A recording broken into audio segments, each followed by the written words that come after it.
como eu me entreguei. Bom dia, sétimo ano, quem chegou atrasado aí? Ó, não pode esquecer, hein? Coloca o nome, sobrenome, a turma para identificação. Deixa o chat livre para a gente tirar as dúvidas. Se você estiver chamando o sétimo ano, participa. Se tiver que ler o texto, alguém lê aí, participa, como se estivesse na sala de aula. Se quiser chamar no microfone para participar ou tirar alguma dúvida, pode também. Deixa o chat livre, coloca o nome, sobrenome. Nós temos que fazer a correção da página 18 a 22. Por que é 18 a 22, professor? Eu pedi da 18, se não me engano, até a 20, e depois eu pedi a 21 e 22 para copiar e responder no caderno, que é da letra A à letra H. É pouquinha coisa. É só mais ou menos umas 9 perguntas para responder na página 22. Mas tem que fazer. Nós estamos dando continuidade ao capítulo 6, Oriente, Índia, China e Japão. O capítulo 6, a gente está continuando fazendo as grandes navegações. Nós fizemos tudo dirigido na semana retrasada. Nós fizemos a trilha na semana passada. Quem mandou, né? Quem estudo mandou para a gente a pesquisa sobre as navegações chinesas, o Zhenhe. Nós vimos que os portugueses e os espanhóis não foram os únicos a navegar essa história, que os europeus foram os grandes descobridores de tudo. Nós vimos que isso é meio mito, isso não é lá muita verdade, que a marinha chinesa era muito mais poderosa e tinha muito mais tecnologia que a marinha, comparativamente com a portuguesa e com a espanhola. Depois ela vai ser superada, mas tudo bem. Professor, não tem como esperar mais, nós vamos direto para a correção. Eu fiz o arquivo em PowerPoint para que os senhores copiem as respostas, mas é para participar. Então vamos lá.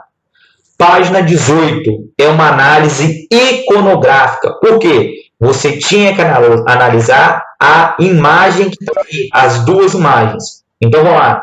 Quem pode ler para mim a página 18? Observe as imagens a seguir. Quem pode ler para mim? Lê as imagens embaixo e lê as perguntas para a gente. Quem pode? Vamos lá, sétimo ano. Foi um feriado ontem. Professor, mas eu fiquei em casa. Só lamento, eu também. Fazer o quê? Eu tenho que fazer. Vai lá, Yarley, lê pra gente, fazendo favor. Bom dia, professor. Bom dia. Observe as imagens e responda as seguintes questões propostas. Número 1. Que ação está representada na imagem do Porto de Lisboa e na imagem do Porto japonês? O que você pergunta? No Porto de Lisboa está sendo representada as embarcações sendo carregadas para as expedições rumo ao Oriente. Já no porto japonês, mostra o movimento de descarregamento de cargas. Muito bom, Yarley. A resposta, na verdade, estava embaixo da imagem. Mas se você analisar a imagem, você vê que é totalmente diferente a cultura ocidental e oriental. Enquanto que na cultura, lá no Japão, as casas são pequenas, parecem ser feitas de madeira, nós estamos vendo que as cidades europeias eram todas bagunçadas, meio deformadas. O porto parece até mais bagunçado. A primeira imagem, como o Arlen falou, são os portugueses que estão carregando produtos para levar justamente para onde? Para o Japão. E a segunda imagem é o contrário. É o porto japonês recebendo os produtos, descarregando os produtos que vieram justamente da Europa. Isso está representando o que, professor? Comércio, gente. Comércio. Naquela época não tinha avião, naquela época não tinha trem. Então você movimentava grandes cargas pelos portos. As cidades mais ricas do mundo, naquela época, é que ficavam perto de portos naturais, ou então portos pré-fabricados. Por quê, professor? Porque você tinha acesso a produtos. Quanto mais para o interior, mais difícil era você ter produtos. Yarley, A2, você pode responder para a gente? Verifique novamente a imagem no porto japonês. Além da população nativa, que outras pessoas estão representadas nesse porto? O que significa a presença dessas outras pessoas? Eu demorei um certo tempo para entender, mas se você reparar, está bem destacado. São os jesuítas, né? Opa, muito bem. Jesuítas, na tentativa de converter ao cristianismo, já que tinham perdido muitos fiéis na Europa. Eles estão de pretos, até que estão um pouco destacados aqui na imagem. Isso você tinha que ter aquele olhar especial. Coloquei a correção no quadro aí, o pessoal que quiser ir copiando, depois a gente lê as respostas. e Arley foi direto aonde é importante. Se você olhar o porto japonês, lá no meio tem um pessoal de preto. Esse pessoal de preto, que está com uma roupa preta, como se fosse ali uma camisola, não dá para identificar direito, são os jesuítas. Então, o que a pergunta está te questionando? Além dos nativos, além do pessoal que estava lá, que era os japoneses, que você consegue ver pelas roupas, normal, além dos portugueses, que você consegue identificar os marinheiros pela roupa, quem é que estava lá? São os jesuítas. Mas vão lá, vão fazer a resposta bonita. Olha a resposta que eu coloquei no número 2. Na imagem do porto japonês, foram representados o povo nativo da região. Ponto. É fácil. Os navegadores portugueses. É fácil.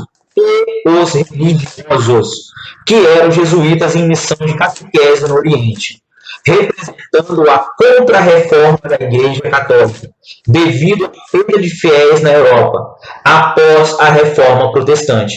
Sua presença marca que não era somente o comércio que importava, mas a conversão do japonês à fé católica. E Arley falou isso. Para tudo agora, professor.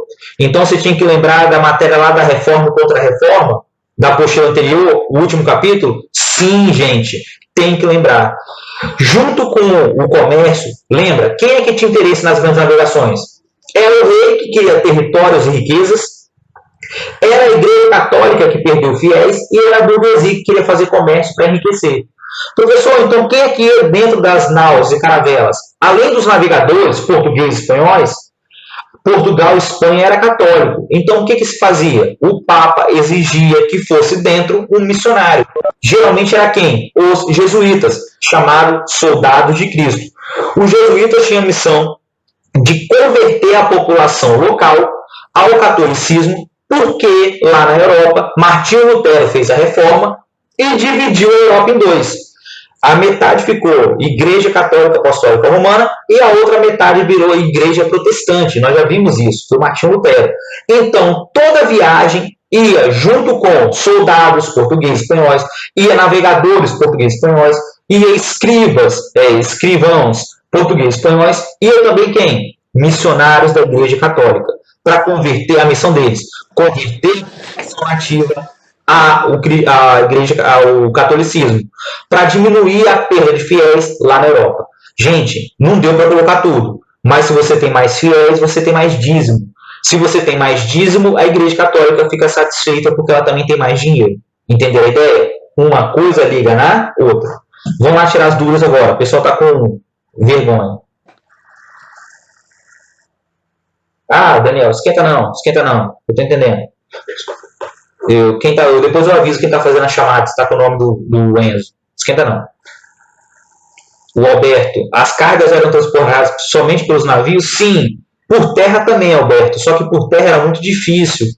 Poderia levar anos para chegar do Ocidente ao Oriente o produto. Pelo navio era mais fácil.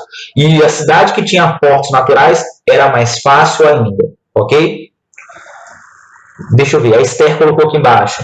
Os europeus religiosos queriam objetos para comercializar e também converter os povos. Sim, com certeza. Com certeza, tá? Ok? Dúvidas? Mais alguém? O Alberto colocou ok, Esther também. E Arley, a número 3.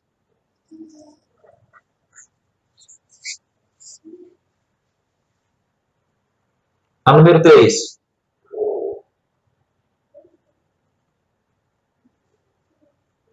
E Arley.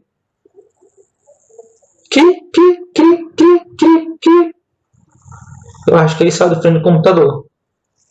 Então tá bom, eu faço a 3. Vamos lá. 3. Que mudanças a chegada dos portugueses às Índias provocou no Oriente e na Europa? Segurem, essa é muito genérica. Eu coloquei a resposta aqui embaixo. Quais foram as mudanças? Vamos traduzir essa pergunta para mais fácil. O que aconteceu após a chegada dos portugueses ao Oriente? O que você pode falar em linhas gerais? A Esther colocou aqui, movimentou os portos, o comércio. Sim. Aumentou a riqueza da Europa? Sim. Aumentou a riqueza dos portugueses? Sim. Mas tem uma outra coisa que é mais importante. Ela colocou duas culturas diferentes se chocando lá no Oriente. Os indianos receberam bem os portugueses? Não, não receberam. Por causa da religião deles, o hinduísmo e o budismo. Lá na China, que praticavam também o hinduísmo, praticavam o budismo, eles foram bem aceitos? Não, não foram. Lá no Japão, eles foram bem aceitos? Não, não foram. Então, na verdade, o que aconteceu é, para além do comércio, isso tem que colocar, para além do comércio, da riqueza, das especiarias, que era o objetivo principal dos produtos, houve um choque cultural entre duas civilizações diferentes. A civilização europeia, representada pelos portugueses, que era militarista, e a civilização que era oriental, representada pelos, principalmente, chineses e japoneses, que demonstraram que a cultura deles era superior à dos portugueses. Lembra? Os portugueses ficaram chocados quando chegaram na China e viram juncos gigantescos, enquanto que as caravelas eram o quê? Pequenininhas. Tecnologia. Então eles se chocaram lá no Oriente, que eles viram uma sociedade organizada, bem estruturada e com tecnologia até superior à dos europeus. Então a 3, você pode colocar lá, a chegada dos portugueses ampliou o comércio com os outros povos, além dos indianos e chineses, devido ao maior trânsito de produtos vindos do Japão. E também levou a um contato cultural com novos povos, o que ampliou os horizontes dos lusitanos. Ampliou no sentido de houve um choque cultural entre duas civilizações totalmente diferentes. E os portugueses surpreenderam com a cultura do Japão e da China. Ok? Não esquenta não, Yarley, já respondi. Você quer falar agora a sua resposta? O professor tá me ouvindo? Agora tô. Pode falar. É que eu mudei agora de microfone. Não, esquenta não. Eu coloquei que eu tinha errado, eu peguei as partes principais que você colocou. Eu coloquei que ampliou o comércio com outros povos e também há um contato de cultura com os novos povos, a que ampliou os horizontes dos jesuítas. Não, lusitanos, jesuítas, desculpa. Não, os lusitanos. Não, perfeito, os portugueses. O que vai acontecer? É justamente isso que eu estou falando. Além do comércio, tem um contato cultural. Então, os portugueses vão se surpreender com isso. A gente sempre vê o lado dos europeus, superiores, melhores. Mas quando eles chegam na China ou no Japão, eles descobrem que a cultura deles não são tão superior assim. Entendeu? Isso que é a grande sacada. Podemos passar para a próxima página, para a próxima correção? Esther, já tinha pedido. Página 19. Organize as ideias. Fala pra gente. Letra A. Bom dia. Bom dia. Que fatores impulsionaram Portugal a desenvolver condições para a expansão marítima? Eu coloquei que os fatores foram uma excelente localização no Oceano Atlântico, que favoreceu o desenvolvimento das embarcações. Correto, não está errado, só vou complementar. Excelente localização, igual a Esther colocou, mas também tem que colocar a centralização política precoce que deixou o rei investir nas grandes navegações e também a criação de técnicas de tecnologia ou aperfeiçoamento daquelas que nós vimos, que fizemos a pesquisa na sala, do astrolabe, da bússola, que também ajudaram as grandes navegações. Então, na verdade, Portugal foi o pioneiro da Europa nas grandes navegações. Por quê? Primeiro, ela teve uma centralização política precoce, permitindo que o rei, ele se tornou rei absoluto, direcionasse parte dos recursos destinados justamente às grandes navegações. Sim, Esther, a localização estratégica de frente para o Atlântico tinha uma parte da burguesia que era dedicada à pesca, então eles já tinham ali experiência na navegação. E a outra foi a criação da Escola de Sagres, que permitiu introduzir equipamentos e melhorar equipamentos, construir ou melhorar equipamentos náuticos para ser utilizado nas grandes navegações. Então, é um conjunto de fatores que faz Portugal iniciar as grandes navegações primeiro. Quando que se inicia as grandes navegações portuguesas, professor? Em 1415, quando ele chega em Ceuta, numa ilha próxima ali ao continente africano. Somente depois é que os espanhóis vão começar a navegar e vão chegar aqui na América, que eles vão fazer a circunnavegação ao redor do globo, enquanto que os portugueses vão fazer o périplo africano, ok? Eles escolheram rotas diferentes. Tranquilo? Ok? Entendido, Esther? E a B? Quem pode ler e responder a B? Você, Esther? Letra B. Quais eram as motivações econômicas de Portugal para se lançar nas viagens marítimas? Eu coloquei que Portugal queria chegar ao Oriente e recolher especiarias para fazer comércio para a Europa. Acabando com o monopólio de genoveses venezianos. Correto. Professor, tem que lembrar essa matéria lá das grandes navegações, enquanto que a gente estava na sala de aula ainda, saindo lá em março. Professor, qual era o objetivo de Portugal? Lembra que a navegação era perigosa, a navegação era uma aventura, doenças, fome, sede, você poderia encalhar, você poderia afundar, você poderia ser mal recebido por um povo, entrar em guerra. Então as navegações eram um perigo tremendo, havia o imaginário de você cair no abismo, de você chegar no Equador e pegar fogo, de um monstro marinho virar seu navio. E por que os portugueses não fizeram as grandes navegações? Porque tinha um produto que compensava. Qual eram os produtos? Os temperos, chamados de especiarias. Então, qual era o objetivo de Portugal? Está na B aí. Portugal tinha o objetivo de acabar com o monopólio do comércio de especiarias na Europa, dos genoveses venezianos, chegando ao rico comércio de especiarias nas Índias. Esse que era o objetivo de Portugal. Era você, justamente, acabar com o monopólio de genoveses venezianos do comércio de especiarias na Europa, descobrindo uma nova rota para você chegar ao rico comércio de especiarias na Índia. Ok? Tá, a letra B. Tá aí certinho. Dúvidas? Fala, Alberto. Qual é a dúvida?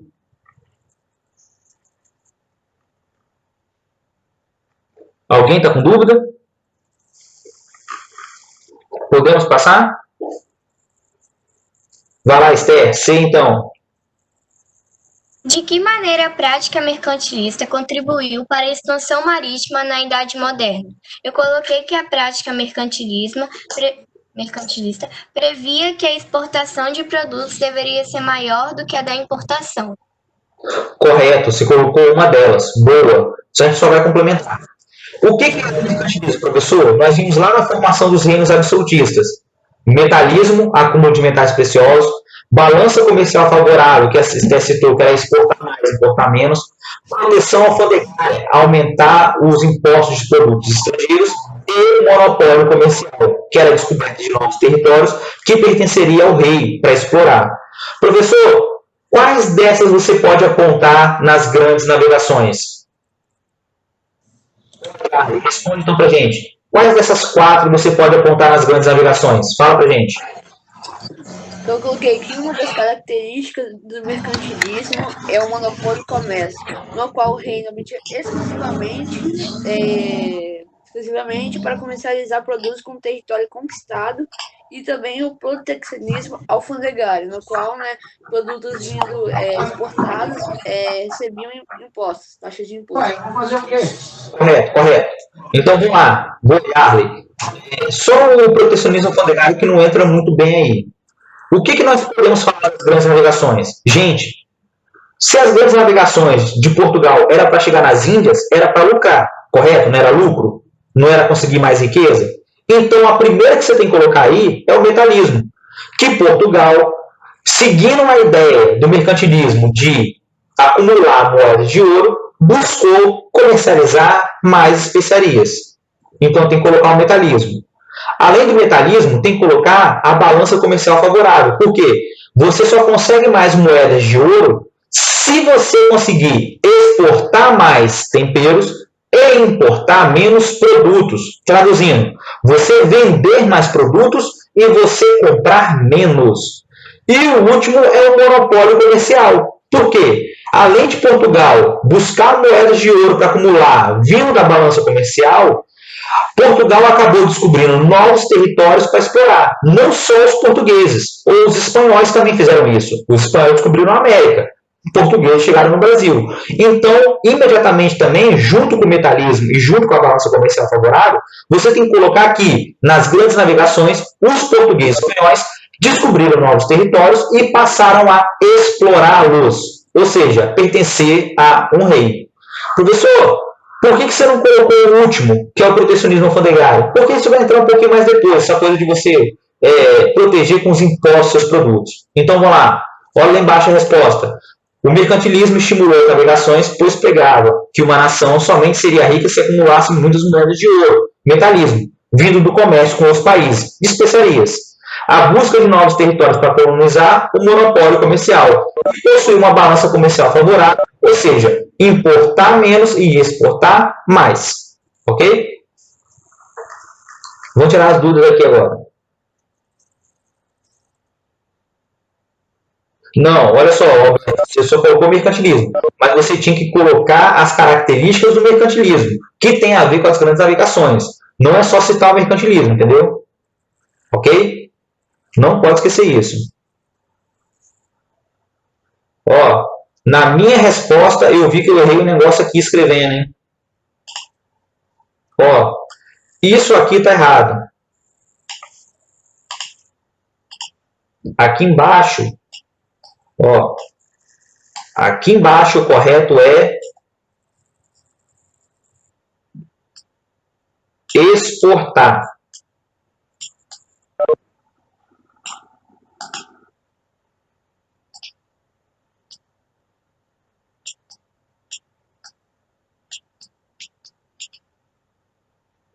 Ó, lá embaixo eu errei, hein? Eu errei lá embaixo. Possui uma balança comercial favorável, ou seja, exportar mais e importar menos. Corrige aí, antes de a gente passar para a próxima. Corrige lá embaixo o texto. É exportar mais e importar menos. Não sei de onde eu tirei isso, eu botei importar 2 vezes. Corrige lá. Corrige e dá um ok para a gente passar para a próxima página.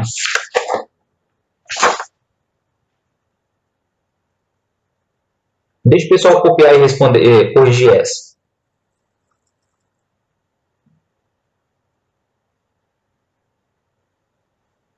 Corrigido, corrigido?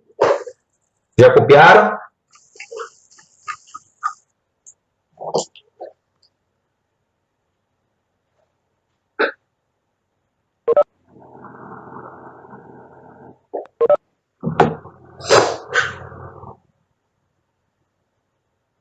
Fechou?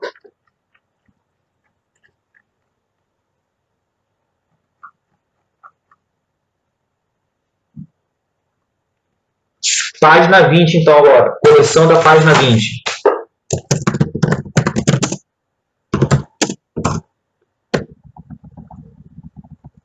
Vai lá, Wesley, pode ler pra gente. Correção da página 20. Bom dia, tá me ouvindo? Tô. Vai, Letícia. Ah, não é o Wesley, tá, tio? É Letícia. Eu já falei pra trocar o nome pra saber quem é você, Letícia. Na hora de falar. Eu não consigo no computador, só consigo no celular. Vai lá. Tá. De acordo com o mapa, em quais impérios os portugueses aportaram e que eram chamados de Índias? Eu coloquei assim, Índia, China e Japão. Vamos lá. Tá certo. Na letra A era para colocar Índia, China e Japão. Não tinha como errar. Mas tem que lembrar do seguinte, tem que colocar aí que para os portugueses as Índias era tudo que ficava no Oriente. Coloca sua observação final. E o objetivo é chegar a Índia, China e Japão. Correto. Mas para os portugueses as Índias era tudo que ficava no Oriente. Depois que eles vão nomear Japão, China, e vai começar a separar o que cada um, ok? Não pode esquecer disso, hein? Era um nome genérico. Professor, por que eles faziam isso? Porque os portugueses se julgavam superiores. Quando eles chegaram na África, eles deram o nome de Terra da Barbárie, lembra? Terra dos escravos, Sim. Costa dos escravos. Então eles se julgavam superiores. Quando eles vão se chocar com o Japão e a China, então eles vão falar assim, olha, aqui é o Japão e a China, é diferente do Oriente, é diferente das Índias. As Índias nós conquistamos com a violência. Aqui no Japão e na China não tem como. E eles tiveram maior respeito com a cultura chinesa e japonesa. Enquanto que na Índia e na África eles não tiveram respeito nenhum. Olha só que diferença. B. Na D, em que continente esses impérios estão localizados? Eu coloquei Ásia. Tio Rubens vai ficar orgulhoso de você, Letícia. Meus parabéns. O continente que está aí é a Ásia. Pelo amor de Deus, é a Ásia. Alguém colocou diferente? Porque todo ano tem pessoas que colocam Europa. Eu queria estar na sala de aula para ver se alguém colocou Europa. Olha lá. Que é isso? Beleza que alguém coloca a Europa todo ano. É impressionante. A pessoa olha o mapa, como não tem a marcação dos continentes, e ele vê a setinha saindo de Portugal, vai lá e coloca Europa. Sempre assim. Não, gente. Os portugueses queriam chegar nas Índias. As Índias eram onde? A Ásia. E depois eles vão chegar lá na Índia, China e Japão. E vão nomear, vão aprender o nome desses países, ok? Então vamos lá. Alguém perguntou, a Esther perguntou aqui. Os portugueses fizeram com Samorim a mesma coisa que fizeram com os africanos. Então vamos lá. Dando os presentes. Sim. Vamos lá. De novo, se não ficou claro. Os portugueses fizeram o périplo africano. Olha aí, é o périplo africano. Como é que eles trataram o continente africano? Eles trataram o continente como inferior.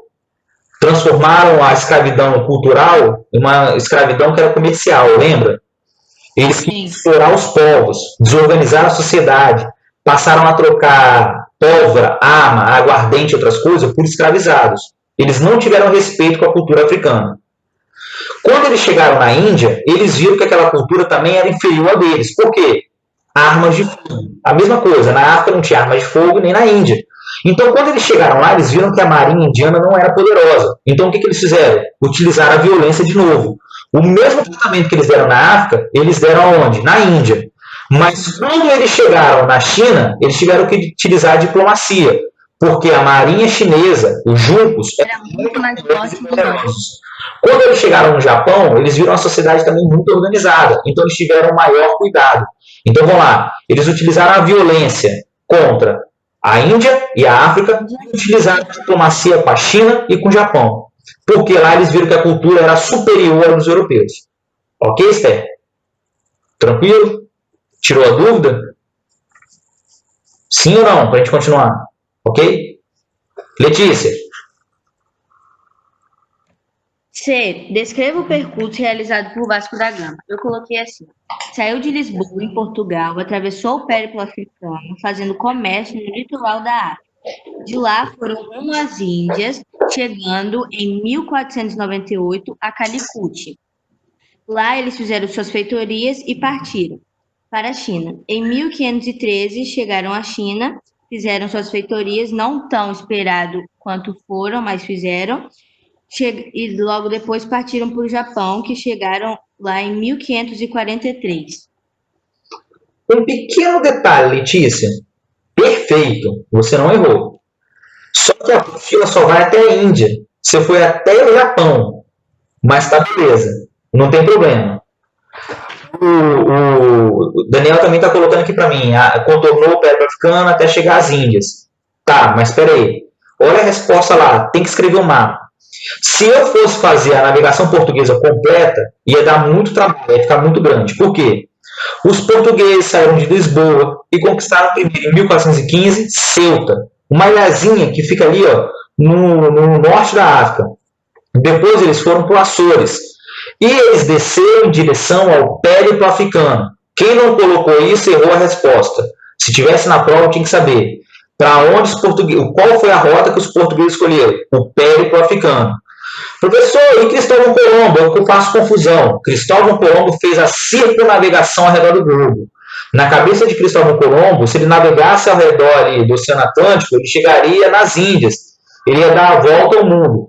Os portugueses não fizeram isso. Eles queriam contornar o continente africano para chegar na Índia. O nome disso, périplo africano.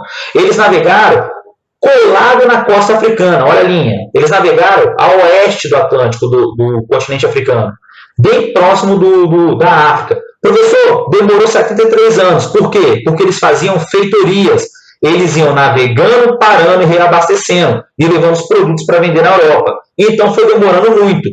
Qual é o grande inimigo dos navegadores? Faltou aí, Letícia, lá embaixo.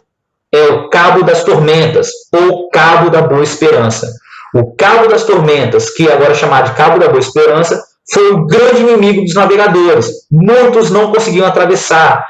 Quando eles conseguiram atravessar o Cabo da Boa Esperança, a navegação ficou mais fácil, porque eles pararam em Mombasa, pararam ali na costa índica africana, porque já estavam no Oceano Índico. Era o grande sonho deles, atravessar o Atlântico e chegar no Índico. Eles chegaram no continente africano fazendo feitorias na costa índica, E depois, em 1498, eles chegaram aonde? Lá em Calicut, na Índia, para fazer comércio com Samori. Letícia foi até antes, foi depois. Depois de 20 anos eles chegaram onde ficava mais ou menos a China e depois de 20, mais ou menos 10 anos eles chegaram no Japão. Mas aí não precisava colocar isso, ok? Não tem problema, Alberto. Se você colocou o Cabo das Tormentas ou no lugar do Cabo da Boa Esperança, não tem problema, os dois estão certos. Hoje é chamado Cabo da Boa Esperança, mas o nome antigo era Cabo das Tormentas, não tem problema. Se tivesse na prova, eu não ia tirar nota por causa disso. Não faz diferença não, ok? Mas tem que lembrar do périplo africano. Os portugueses escolheram a volta no continente africano e os espanhóis escolheram a circunnavegação ao redor do globo.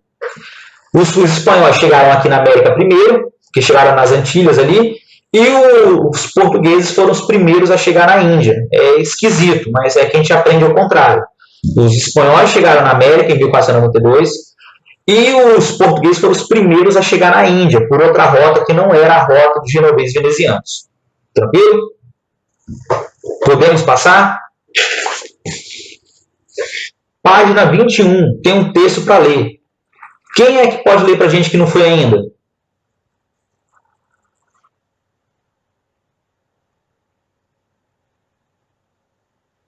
Então vai, Esther, lê para a gente. Interpretando documentos.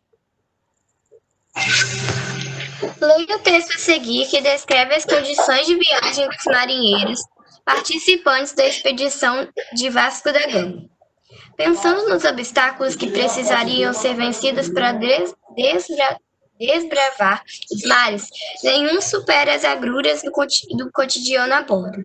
Tripulantes e passageiros eram confinados a um ridículo espaço que impedia qualquer tipo de privacidade, embora oficiais e alguns elementos da alta nobreza tivessem sempre direito a um espaço extra, formando um universo único e peculiar.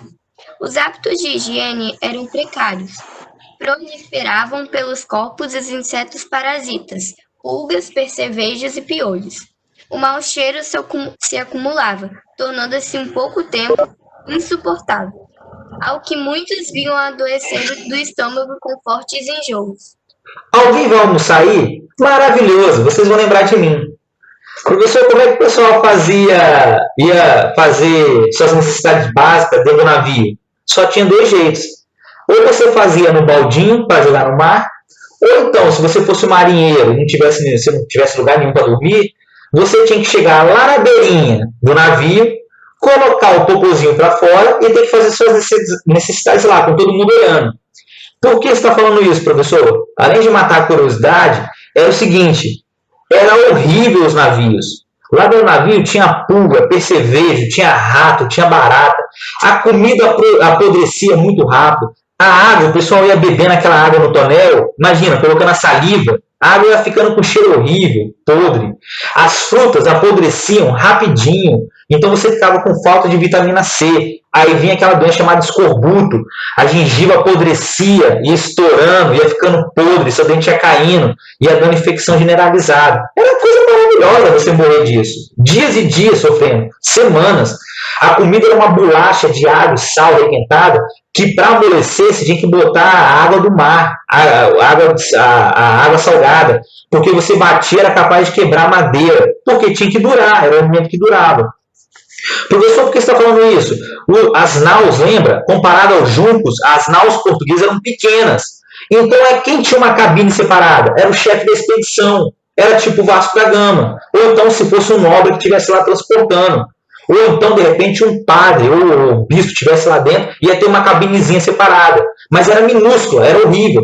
Aonde os marinheiros dormiam, professor? Na parte de cima da nau. Por quê?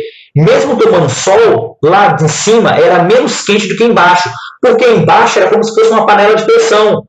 As caravelas e naus elas eram projetadas para serem todas vedadas, fechadas. Ela tinha escotilhas, mas eram poucas. Então, se você ficasse lá embaixo, o calor era insuportável. Imagina, fedor de comida, marinheiro vomitando, rato, barata, doença se espalhando. De repente, a pessoa com diarreia, doente dentro do navio.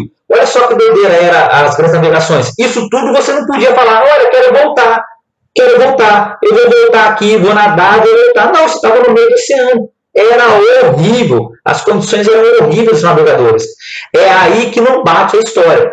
Você acha que depois de meses de navegação o pessoal ia chegar bonito, cheiroso? Imagina o choque dos nossos nativos, nossos índios aqui, errado, nossos nativos, quando viram aqueles navegadores sujos, fedendos, doentes, que chegaram aqui. Imagina o Samorim recebendo os portugueses depois de meses de navegação. Devia ser uma coisa maravilhosa aquela visão. O pessoal fedendo, podre, sujo. Imagina, você não podia tomar banho toda hora dentro do navio. Você ia tomar banho de água salgada? Corta a pele, não tem como. Você ia pegar água limpa para ficar tomando banho? Não, não tem como, porque a água você não sabe se a viagem ia se prolongar ou não. O pessoal abastecia os navios com menos alimento, com menos víveres. Porque eles queriam a navegação para um mês, o pessoal abastecia o navio para 3 semanas. E aí, como é que você faz? Raciona, se vira. Então imagina, você ser navegador naquela época não era uma coisa bonita, não era fácil, era nojento. E quem é que sofria mais no navio? Os meninos, 7º anos. Os meninos sofriam mais. Porque as mulheres eram consideradas mau agouro estar nos navios. Não era bom. Até hoje o pessoal acha isso. Menos. Mas tem gente que ainda acredita que as mulheres dão má sorte no navio. Então, eles colocavam crianças pequenas, 6, 7, 8 anos, para aprender como pajens, para limpar as fezes, limpar o vômito, limpar o navio. E depois você ia virando ali, até chegar marinheiro e ascendendo ao cargo superior. Quando conseguia. Quando conseguia. Sim, tem sempre alguém que pergunta, Daniel, houve casos de canibalismo nos navios? Houve caso de canibalismo. Você tem que comer carne para sobreviver, carne humana, de alguém morrer. Alguém morreu no navio, você vai lá e consome. Teve caso sim. Era uma coisa maravilhosa. Coisa maravilhosa. Ok? Professor, por que você está falando isso? Esther, continua a ler para a gente embaixo. A obra de arte... A obra de arte apresentada a seguir, criada pelo pintor espanhol naturalizado português José Maria Veloso Salgado, em 1898, foi produzida para um concurso realizado em homenagem ao centenário da descoberta do caminho marítimo para a Índia. Nessa pintura, o autor retrata o encontro de Vasco da Gama e sua tripulação com o Samorim de Calute. Essa imagem, essa aqui, eu não vou colocar aqui, porque eu trabalhei ela com vocês, já coloquei na videoaula, demonstra a chegada de Vasco da Gama se apresentando para o Samorim de Calicut, quando ele chegou lá em 1498. Ponto. Para tudo. Essa visão é a visão portuguesa. Se você olhar essa imagem, não olha para a tela agora não, olha para a imagem. Se fosse lá na sala, eu ia falar, não olha para o quadro, olha para a apostila. Então, não olha para a imagem agora não, olha para a tela não, olha para o quadro. Se você olhar esse quadro, você vai ver os portugueses impecáveis. Vasco da Gama numa pose maravilhosa, com as roupas limpas, os marinheiros atrás oferecendo presentes. O Vasco da Gama segurando como se fosse lá uma carta do rei. O Samorim está olhando, tipo assim, prestando atenção, porque ele não sabia quem, ele não conhecia os portugueses. E a corte do Samorim, que é como se fosse o rei da região lá, o grande navegador, olhando com desconfiança, mas também com interesse, assim, poxa, quem é esse cara? O que ele quer? Escutando. Professor, lembra que eu falei na live? Como é que os dois se comunicaram? Provavelmente houve um intérprete. Esse intérprete era muçulmano, que sabia um pouco ou de espanhol, ou de genovês, ou até português, e fez a tradução para o Samorim, que não conhecia o português, e então era necessário saber o indiano, o hindu. Professor, olha essa imagem. Essa imagem está exaltando quem? É os indianos? Não, não é os indianos. Essa imagem foi feita para comemorar os 400 anos da chegada dos portugueses lá em Calicut. Foi um quadro que foi feito para homenagear os portugueses. Ponto. Coloque do lado. Esse quadro é uma representação. Você acha que o Veloso Salgado, 400 anos estava lá atrás? Não. Ele pegou o relato dos navegadores e construiu um quadro maravilhoso, como se fosse tudo perfeito para os portugueses. A realidade é essa, professor? Não. É só lembrar da live e da videoaula. Não, não é essa. Mas é um quadro representativo. É um quadro que não tem compromisso com a realidade. um quadro que foi para exaltar os feitos portugueses e não necessariamente para quê? Para mostrar a realidade, ok? Fizemos a crítica ao quadro porque agora são 10 perguntas. A gente não tem como parar para isso. Esther, você pediu, vai na primeira. Vê lá e responde para a gente. De que forma os orientais estão vestidos? Eu coloquei que os indianos vestem algo parecido com uma saia e na cabeça usam turbantes. Se chama dote. Tá aqui, circulei. Dote. Eu vou trocar de cor porque essa cor está muito clara. Aqui, ó. Se chama dote. Como é que os indianos estão vestidos? Com suas roupas típicas. Pouca roupa.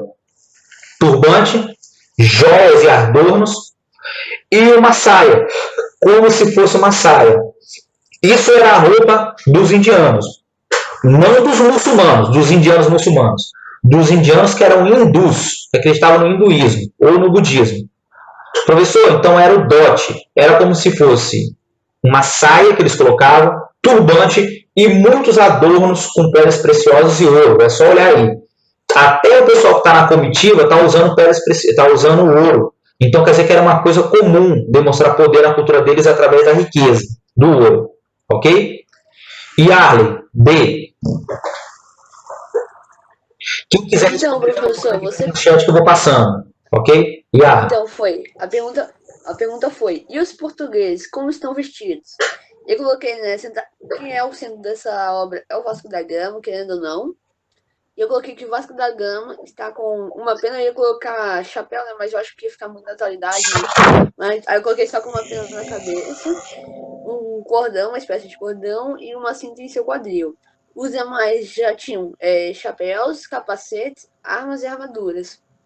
Sim, eles estão impecáveis, se você for parar para pensar, né, Arley? Tá certo, mas pode colocar chapéu, você poderia ter colocado, com a pena. Professor, olha só a preocupação agora do pintor. Como é que o pintor representou os portugueses, em especial o Vasco da Gama? Roupas impecáveis. Eu não coloquei tudo, senão ia ficar muito grande. Mas o Arley deu uma descrição maravilhosa. Roupas impecáveis, com vários tipos de tecido, com boinas. Os soldados estão com armaduras, estão com lanças. Eles estão vestidos de forma impecáveis. E a postura de Vasco da Gama é uma postura imponente. Como se ele quisesse mostrar o seguinte: olha, eu sou aqui especial. Então isso também é interessante. Além de eles estarem vestidos de forma impecável para a época, eles queriam demonstrar que os portugueses eram superiores, eles eram imponentes. Olha a pose de Vasco da Gama mostrando. O Samorim olhando para ele com um misto de interesse, mas desconfiança. O nosso Salgado Veloso aí, o Veloso Salgado, ele queria demonstrar que os portugueses eles eram superiores, mais importantes, que eles tinham uma altivez. O que é altivez? Uma presença maior na cena. Por isso que ele colocou no centro o Vasco da Gama. Se você olhar bem para a imagem, até isso é uma técnica. Se você olhar bem para a imagem, quem está no centro é Vasco da Gama. Então, seu primeiro olhar vai para os portugueses. Não vai para os indianos que estão do lado. E nem para os marinheiros que estão do outro. Vai direto no Vasco da Gama. É o cara mais importante. Era isso que ele queria mostrar. Os portugueses são mais importantes. E estão de formas impecáveis. Gente, isso era verdade? Calma. Calma que não é assim não. Esther colocou roupa requintada. Pode ser, não tem problema não.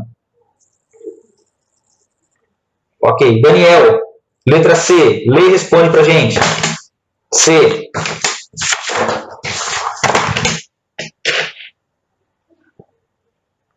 Daniel, letra C. Lê e responde pra gente.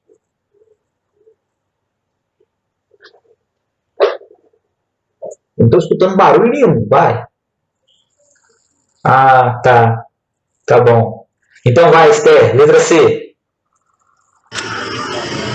Observe alguns detalhes da imagem.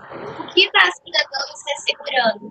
Que objetos os homens da comitiva portuguesa estão oferecendo aos Samorins? Eu coloquei que ele parece segurar um documento, que deve ser a carta de Dom Emanuel, e os outros homens estão segurando tecidos e um jarro.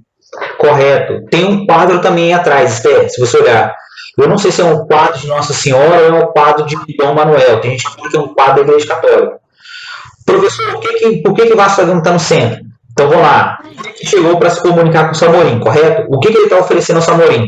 Na mão dele ele está segurando uma carta do rei Dom Manuel, que está pedindo para paz e para fazer comércio, aquela coisa toda ali, porque eram as grandes navegações que eles estavam chegando. Era como se fosse uma apresentação. O correto seria uma apresentação. E lógico, pedindo para fazer comércio. E atrás dele estavam os navegadores. O que os navegadores estão segurando? Um jarro de metal que parece adornado. Tem gente que fala que eles ofereceram bacias, ofereceram um monte de panela, mas não está no quadro. Ofereceram também mel, outras coisas, mas também não está no quadro. Ele só pediu para analisar o quadro. Então coloca lá o pergaminho, que era o tratado de paz, a apresentação. O jarro está segurando tecido, o cara está segurando embaixo um tecido, que a gente não sabe o que é o tecido português. E tem uma pessoa que atrás está segurando um quadro, se eu não me engano. É um quadro. É um quadro rei português? Não sei. É um quadro, de repente, da Nossa Senhora, igual eu falo? Não sei. Mas eles também estão oferecendo um quadro. Traduzindo, tudo que eles estão oferecendo é bugiganga. Professor, eles estão oferecendo bugiganga por quê? Eles estão oferecendo bugiganga porque os africanos aceitaram aquelas bugigangas lá em troca dos escravos. Eles trocaram por cavalo, por tecido, por outras coisas escravizadas. Quando eles chegaram na Índia, eles acharam que eles iam tratar os indianos da mesma forma. Eles ofereceram objetos sem valor, olha só, objetos que não tinham muito valor, em troca eles queriam as especiarias. É aí que o problema começa. Por quê? O Samorim fica desconfiado. Porque o Samorim já fazia comércio com os muçulmanos e sabia que as especiarias valiam a preço de ouro. Variam a preço de ouro. Então quer dizer que o Vasco da Gama, até, talvez, na boa intenção dele, ofereceu o que ele tinha no momento, que eram bugigangas, e o Samorim sabia que os produtos eram a preço de ouro. Então isso vai gerar uma desconfiança daí em diante. O pessoal está falando da questão da bandeira. Calma, Daniel, por que a bandeira não pode entrar? Porque isso não é uma bandeira, isso é uma flâmula. Aqui atrás você está falando. É uma flâmula portuguesa. É um símbolo de Portugal, dos navegadores. Então isso não era entregue. Isso não era entregue. Não se trocava. Isso era para mostrar a casa a que pertencia o rei de Portugal. Ok? Tranquilo? Eles não iam dar a bandeira de Portugal, a casa de Portugal que representava o imperador Dom Manuel. Não ia. Tranquilo? Então vai lá, Daniel, responde para mim a D então.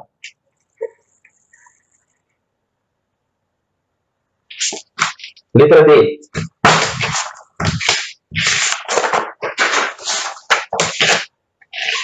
Escrever não, é bom falar. Mas vai escrevendo. E Arley, você pode responder a D então pra gente? Professor, posso falar? Vai, Letícia, então. Letícia não foi ainda, vai. Tô perguntando, ninguém tá se oferecendo. Vai. Eu falei, eu pedi 2 vezes. Qual a expressão do monarca de Calicut e de sua comitiva? Como é o ambiente onde os 2 grupos se encontraram? Eu coloquei bem assim. Quando viu o Vasco da Gama, olhou com desconfiança para seus produtos e para seus homens. E também, e eu não coloquei isso, mas na minha opinião, eu acho que ele agiu, tipo assim, eles estão de brincadeira com a minha cara, né? Porque eles estão me dando tudo que eu não preciso, tudo que eu já tenho. Eles estão me oferecendo coisas inúteis para mim. E os homens da comitiva. Como é um ambiente onde como é um ambiente onde os 2 grupos se encontraram? Eu não entendi muito bem, mas na minha opinião, é no altar, onde era o local de encontro do Samorim com os da comitiva. Letícia, a primeira parte está certa, a segunda a gente vai complementar. Você tem que olhar atrás do Vasco da Gama, atrás da comitiva e atrás do Samorim, para você entender, que é um palácio. Então vamos lá. Uhum. Como é que estava aí? Como é que o Samorim recebe o Vasco da Gama? Primeiro, com interesse, porque ele não sabe quem está chegando. É necessário um tradutor para eles entenderem, se comunicarem. Então gera um interesse. Mas depois, se você analisar a imagem, você vê que parte da comitiva do Samorim está olhando desinteressado. Por quê? À medida que o Vasco da Gama vai se apresentando e oferecendo os presentes, aquele interesse na conversa vai se perdendo e virando desconfiança. Entendeu a ideia? O interesse daquele cara que chegou, que não sabe de onde é, vai virar desconfiança. E essa desconfiança vai culminar com a entrega dos presentes, que é aquele monte de bugiganga. E qual é o local que eles estão? Eles estão no Palácio do Samorim. Como é que você sabe qual é o palácio, professor? Gente, olha o trono que ele está sentado, banhado a ouro, com detalhes em ouro. Olha ali atrás as colunas, os enfeites. Olha os tapetes que estão no chão, estão onde o Samorim está. Então quer dizer que o Samorim está recebendo ele, apesar de ser simples, ele está de forma simples, ele está recebendo no palácio dele onde há muito luxo, onde há muitas decorações. Olha as paredes, olha as colunas, olha os detalhes em ouro, olha o trono, olha os tapetes no chão. Então isso é um palácio do Samorim, ok, Letícia? Tranquilo? Sim, sim. Ele demonstra primeiro atenção e depois ele vai perdendo interesse. A comitiva dele vai perdendo interesse, ok? Então vamos lá, Esther, já que você pediu, faz a próxima então.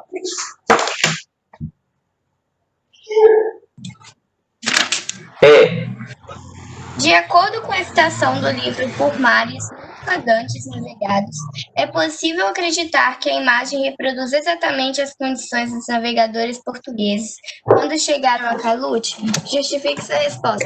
Eu coloquei não. Depois de uma longa viagem, eles estariam sujos, com roupas sujas e amassadas. Beleza, muito bom. Olha só, esse quadro representa a verdade? Não. Esse quadro é comemorativo, direcionado ao povo português, comemorando 400 anos da chegada dos portugueses lá na Índia. Se você perguntasse aos indianos como é que foi a chegada, o relato ia ser outro. Então não. Por que não? Porque depois de uma longa viagem, provavelmente os portugueses iam estar sujos, doentes, com fome, com as roupas maltrapilhas, rasgadas, ou sujas, ou fedendo, e eles foram se apresentar assim ao Samorim. Imagina a primeira visão que o Samorim deve ter visto dos portugueses. Não deve ter sido muito legal. Então, esse quadro não representa a realidade do encontro deles. A navegação era dura, como nós lemos. Havia muita sujeira, muita doença, falta de alimentos. E depois, imagina eles chegarem em Calicut e se apresentar assim ao Samorim indiano. Eles teriam se apresentado, de repente, cansados, doentes, magros. Eles seriam com as roupas, de repente, sujas ou até rasgadas, quem sabe, sujas, depois de meses no mar. Então, quer dizer que essa imagem não faz sentido. É uma interpretação para a comemoração dos 400 anos da chegada dos portugueses na Índia. Ok? O Yarley vai responder a conclusão. Quem é que pode fazer a F, que é antes da conclusão? F. O Daniel que se matou para escrever para mim, porque ele não pode falar que ele está com barulho na casa dele. Então vamos lá. Em homenagem a Daniel, eu vou ler a resposta dele. Por que o artista retratou os portugueses dessa forma? O Daniel colocou aqui, representados mais ricos e poderosos, com roupas limpas e mais formais, demonstrando maior riqueza. Sendo mentira, pois após essa viagem eles deveriam estar cansados e sujos. Então vamos lá. Quase lá, Daniel. Vamos melhorar essa resposta. Por que Salgado Veloso pintou esse quadro? Gente, esse quadro foi feito para enaltecer os portugueses, enaltecer as grandes navegações, enaltecer o pioneirismo português e também o poema Por Mares Nunca Antes Navegados de Luís Vaz de Camões. Traduzindo, esse quadro pintado por Veloso Salgado, a letra F, é uma homenagem ao povo português, ao seu pioneirismo e à sua importância nas grandes navegações. Então, eles foram pintados como mais importantes e deram destaque para quem? Para o Vasco da Gama. Essa que é a resposta. Condiz com a realidade? Não, igual o Daniel falou. Eles teriam chegado de outra forma, bem mais sujos e cansados. Tranquilo? Fechou? Copiou, Daniel? G. Quem pode? Letícia, você pode ler e responder a G?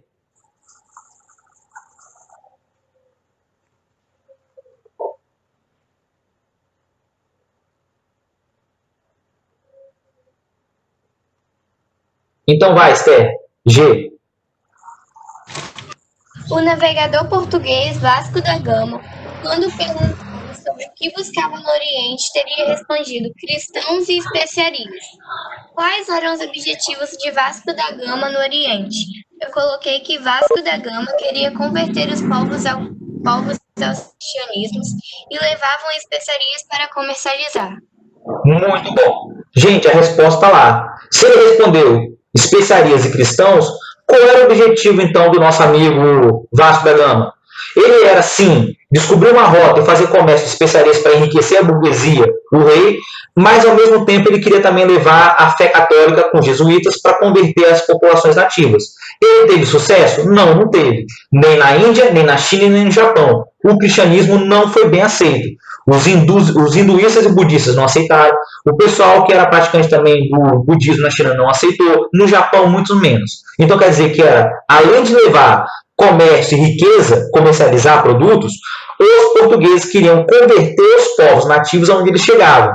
Eles tiveram sucesso aqui na América, mas não tiveram sucesso no Oriente. Ok? Não tiveram sucesso nenhum. E Arley? Lê Professor, no seu caderno. a minha conclusão foi que a pintura não retrata 100% tudo o que aconteceu. E que deixa eu entender minha letra, é que, tá, vamos lá, e únicas intenções de Vasco da Gama era de converter indianos ao cristianismo, já que haviam perdido muitos seguidores e o seu principal objetivo era ter as valiosas especiarias na qual havia um preço de ouro. Tanto que o lucro foi de 4.000%. E o que os portugueses e a maneira que os portugueses foram retratados está de forma errada, pelo fato, né, de como o texto antes mostrado diz que eles estavam sujos, estavam cansados, doenças, né, as piores condições possíveis para uma navegação. Você vê na pintura Vasco da Gama com luxo, quase impecável, né, Sim, sem nenhum ferimento, nenhum rastro de sujeira, os demais também, né? Então, essa pintura foi mais para retratar o momento, mas não fielmente, né? Correto. E não esquecer também que eles usaram a violência, né? O quadro não mostra isso, mas eles também utilizaram a violência. Ah, tá certo. Esther, pode ler o seu. Eu coloquei que os portugueses queriam impressionar o Samorim com seus presentes e as cartas do rei, mas nada funcionou. Como inesperado, os presentes foram considerados ofensivos e as cartas foram dispensadas. Correto. Gente, olha só, eu não vou ler o meu texto, tá aí para vocês copiarem quem não fez. Era para você fazer uma conclusão daquilo que a gente estudou até agora do quadro. O que nós podemos concluir? É que houve um estranhamento entre duas culturas diferentes. Os portugueses queriam demonstrar superioridade e também os indianos que receberam eles com interesse e mais desconfiança ao mesmo tempo. Esse choque cultural é o que vai ser responsável pelo uso da violência. Os portugueses não vão ser bem aceitos, vão acabar utilizando a violência, sequestrando, matando, mutilando pessoas para conseguir um carregamento de especiarias.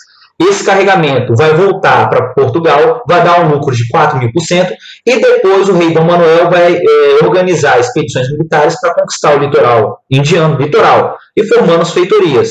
O que isso demonstra? Que, na verdade, houve um choque cultural entre a cultura lá ocidental portuguesa, europeia, e a cultura indiana, que foi desrespeitada. Isso tudo em nome de uma única coisa: o lucro que vinha das especiarias. E o quadro não representa realmente aquilo que aconteceu, nem de perto. Eles estariam sujos, cansados, utilizaram a violência, como eu falei, que apesar do quadro não falar é importante, mas mesmo assim eles conseguiram fazer comércio com os indianos utilizando a força. Essa que é a verdade. Dúvidas? Mais alguém quer responder? Alguém quer ler? Não? Betânia, Bernardo, alguém? Não? Tranquilo? Todo mundo já copiou? Dá ok para mim aí. Todo mundo já copiou as respostas, tudo certinho? Tranquilo? Nenhuma dúvida? Ok? Galera, até semana que vem. Saudades imensas. Parece que a gente só volta agora em agosto, setembro. Também tô cansado, tô com doido para ver vocês. Mas a gente vai ter que esperar mais um pouquinho. Continue fazendo aí a quarentena. Até semana que vem na próxima live. Depois de semana que vem a gente começa conteúdo novo, se der. E vai ter mais atividades. Tchau, sétimo ano. Saudade imensa.